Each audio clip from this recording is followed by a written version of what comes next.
Let's see how to sign out iPad Apple ID without password.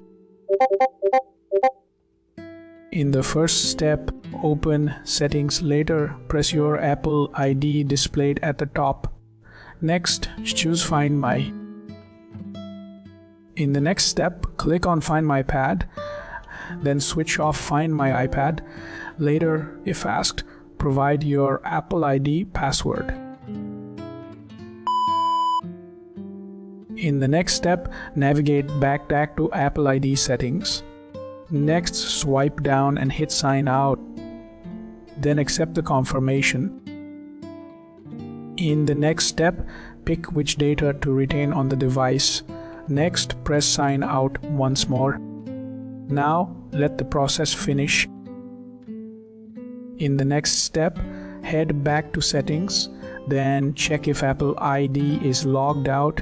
Later, the sign out is complete. You are good to go.